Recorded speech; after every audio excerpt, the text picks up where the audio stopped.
அதானியா அம்பானியா? Gujarat Titans அணியை கைப்பற்றப் போவது யார்? குஜராத் டைட்டன்ஸ் இந்த அணியின் பெயரை கேட்டாலே கிரிக்கெட் ரசிகர்களுக்கு நினைவுக்கு வருவது அந்த அணியின் ஆர்ப்பரிப்பான ஆட்டம்தான். 2022ஆம் ஆண்டில் பாண்டியா தலைமையில் ரஷீத் கான், டேவிட் மில்லர், விஜய் சங்கர், ராகுல் திவாட்டியா, சாய் சுதர்ஷன் மற்றும் நூர் அகமது போன்ற இளம் வீரர்கள் அணியில் இடம்பெற்ற போது யாரும் எதிர்பார்த்திருக்க மாட்டார்கள் அறிமுகமான முதல் தொடரிலேயே குஜராத் அணி சாம்பியன் பட்டம் வெல்லும் என்று.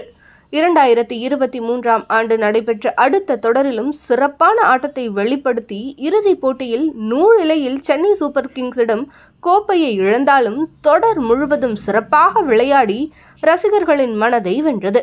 இதுவரை ஐபிஎல் போட்டிகளில் கோலோச்சிக் கொண்டிருக்கும் சென்னை சூப்பர் கிங்ஸ் மற்றும் மும்பை இந்தியன்ஸ் அணிகளுக்கே கிளியை கொடுத்தது குஜராத் டைட்டன்ஸ் அணி. இப்படி அறிமுகமான 3 வருடங்களில் கோடிக்கணக்கான ரசிகர்களை வசப்படுத்திய குஜராத் அணி தற்போது பிரச்சனையில் தவித்து வருகிறது. குஜராத் டைட்டன்ஸ் அணியை சிவிசி கேபிட்டல்ஸ் நிறுவனமானது 5625 கோடிக்கு வாங்கியது. அந்த அணியின் மதிப்பு ஒரே வருடத்தில் பன்மடங்கு அதிகரித்தது.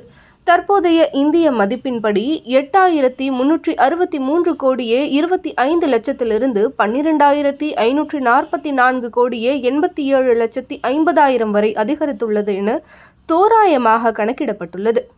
குஜராத் டைட்டன்ஸ் அணியின் உரிமையாளரான சிவிசி கேபிட்டல்ஸ் நிறுவனம் சூதாட்ட நிறுவனங்களில் முதலீடு செய்வதை தொழிலாக செய்து வருகிறது. இந்நிலையில் ஐபிஎல் அணியை வாங்கியதால் சூதாட்ட நிறுவனங்களில் முதலீடு செய்ய முடியாத நிலை ஏற்பட்டுள்ளதாகவும் இதனால் அந்நிறுவனத்திற்கு பல ஆயிரம் கோடிகள் இழப்பு ஏற்பட்டுள்ளதாகவும் கூறப்படுகிறது. அதனை ஈடுகட்ட குஜராத் டைட்டன்ஸ் அணியின் முக்கிய உரிமையாளர் என்ற அந்தஸ்திலிருந்து விலக முடிவு செய்துள்ளதாக தகவல் வெளியாகியுள்ளது. இந்தியாவின் கோடீஸ்வரர்களில் ஒருவரான கௌதம் அதானி குஜராத் அணியை வாங்க முடிவு செய்திருப்பதாகவும் அதேபோல் உலகே வியக்கும் அளவிற்கு திருமணத்தை முடித்த கையோடு இளைய மகன் ஆனந்த் அம்பானிக்கு திருமண பரிசாக குஜராத் அணியை வழங்க முகேஷ் அம்பானி விரும்புவதாகவும் தகவல் வெளியாகியுள்ளன. இதை கேள்விப்படும் ரசிகர்கள் ஐபிஎல் போட்டிகளிலும் அம்பானி அதானி போட்டி விட்டு வைக்கவில்லையா என ஆதங்கத்தை வெளிப்படுத்தி வருகின்றனர்.